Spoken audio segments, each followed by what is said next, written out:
This is the Neoliberal Round Podcast.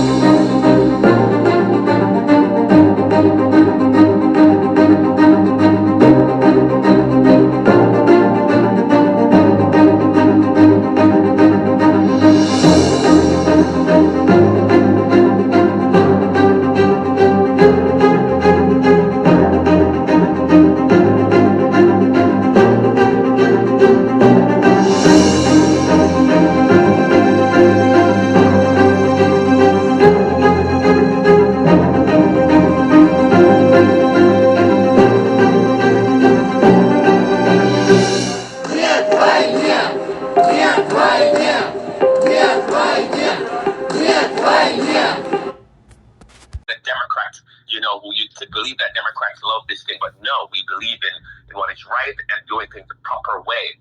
You can't disenfranchise your current American. If you cross the border illegally and you just come over, you should never be rewarded. We will not stand for that. And anyone who comes to the immigration policy, and I believe that anyone who had came into this country illegally and decided to get a lawyer and go up there, I would say, I'm sorry, your request will be denied. Unless you have a good reason for crossing the border, but more people should be denied who cross the border illegally than those who cross illegally. That is the law. That is the law. So if you're ever caught 5 years from now, just come out and say it. As of today, anyone who's crossed the border, whether you do it 5, 10, 15, 20, 35 years, we don't care, and you've integrated in society, if you have not done anything to fix this, go back and enrich yourself. It's your problem. It's your fault because you know this day was coming. You will be deported. Or your case will not be heard. And if you do have a case, what we're going to do is take your information from you. And what we're going to do is we're not going to keep you here. If you are feeling you've been persecuted in your country and blah, blah, blah, all right, we'll assess the situation if it's true and work with another country to see if they will, like another America. For example, if it's Venezuela, one of those other countries. If it's Africa, you go to if it's Africa, Ghana, one of those countries, you don't come here. You go to South Africa, you go to Nigeria, because those are developed countries. If it's the Caribbean islands, maybe you work with Canada, who might need people, New Zealand, who might need people. We said, listen, we're working with these other governments and countries who need people. You don't want to go back to your country because you feel like then you've been persecuted. But we signed up a deal with New Zealand, who needs people, this other country who needs people, and this country, which one you choose? Then you work with these countries and said, okay, we have 10, 15, 20, 50 people from here who want to go through the process. We're not going to keep them in America, but we know you want some of it. They're not coming here. Why? They cross the border illegally. Anyone who does that, but we understand that they have issues in their countries and they can't go back, but they're not allowed to stay here. So let's see, we'll work with other countries who need more people, or others. Or other states. That's how it should be handled. That's what I believe. Within the immigration problem, they want to fix it. If a Democrat come out and say that I have not heard these stories, I'm telling you, Renaldo, this what I'm telling you would get traction. Don't you think so? I mean, I guess not. Immigration is part of the MAGA project, or the Project 2025. Yeah, but they knew that it was resounding. That's the only reason why they won, Renaldo. Yeah, and they think that it's immigrants are. I guess they think immigrants voted in the last election that caused Trump to lose. So that's another reason why he is running around with ICE, because he believed that the election was stolen and immigrants also voted. Okay, and they're saying that that's another reason why they're running around. Well, he's stupid, because immigrants, a lot of immigrants vote, especially Latino immigrants, they voted for him. Don't forget, black men, we didn't vote. A lot of them didn't vote. If black people voted, it would be different. But black men did not really vote, because a lot of them did, and some of them voted for him. I mean, some of them okay, when you look at what's going on with immigration, who are I see they're deporting people who are working, people who are really working, who are contributing to communities, who have families, resources, and they're grabbing them. Some of them are here illegally, but they are doing stuff legally, in the sense that they are contributing to the community. there is in New Hope, PA. There's a lot of Mexicans that live in New Hope, PA. You've been to New Hope, PA before. Very wealthy area, very wealthy. And yesterday I actually happened to be in New York, PA, and I saw them shoveling the Mexicans, and they drive this big truck called Robert's truck. I'm like, what are these Mexicans or international people doing here? They're working. And so I was speaking with somebody, and the lady who works and lives as a nurse there, she said to me, well, yeah, you notice the Mexicans, where they don't even live here. They live across the bridge in They live across the bridge in Lambertsville or Lambertstown, or Lambertsville, in New Jersey, right across the bridge. They they live in a big in these houses, and they come across and they do manual labors because nobody's gonna do those labors. And then she was saying to me, "But we don't see ICE around here." And I'm like, "You won't see ICE around here, especially in very wealthy areas that need this kind of labor." You mean they need this labor because if they were to come up in New Hope, PA, or come up in Lambertsville and raid these houses where you have all these international workers from Spanish workers or Hispanic workers, raid these places. If they raid them and remove them from here, what's going to happen? They won't have no workers in these very wealthy communities.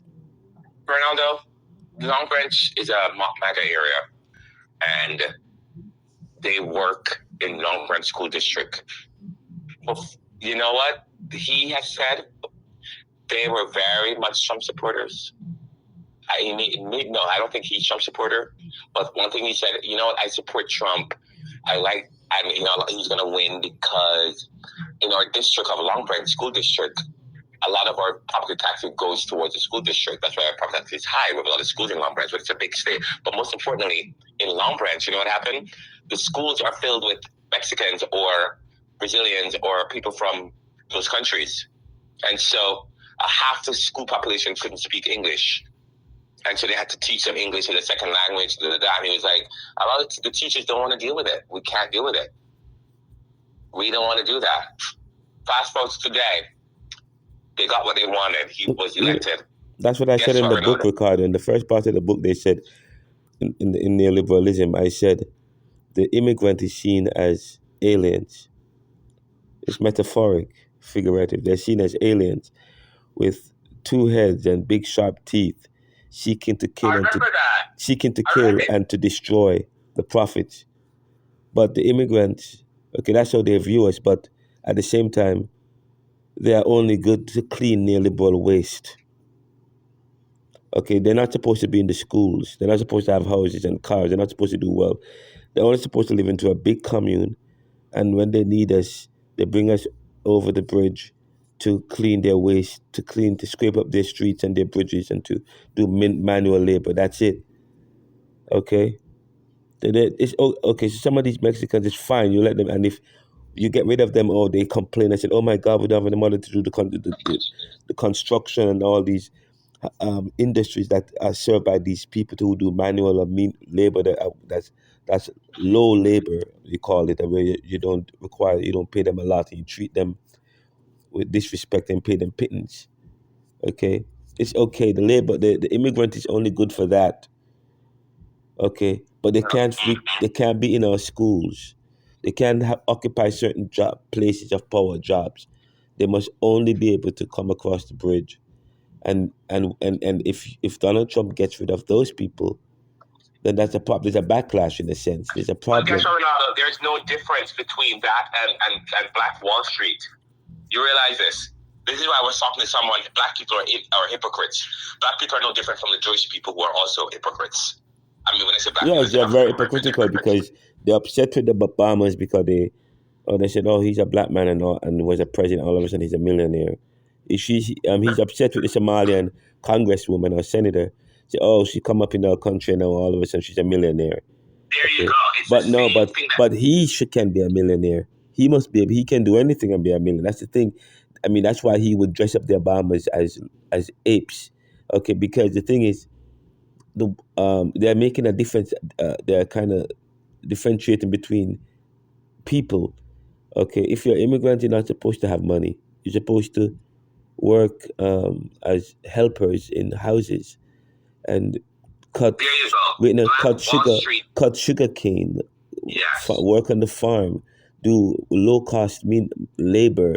Okay, but if you are doing well, that's a problem.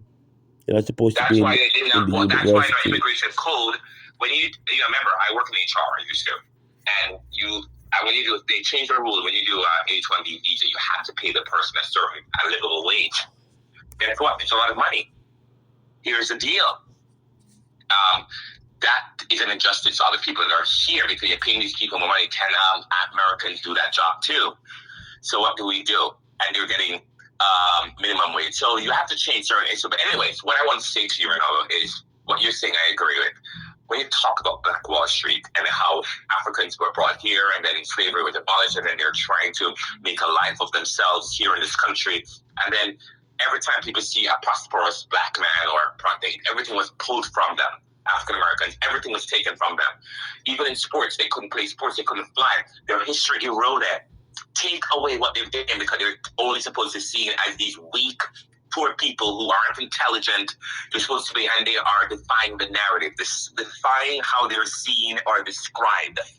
And so you steal stuff from them, and you even a lot of places like Central Park, they would get put in these slums to live.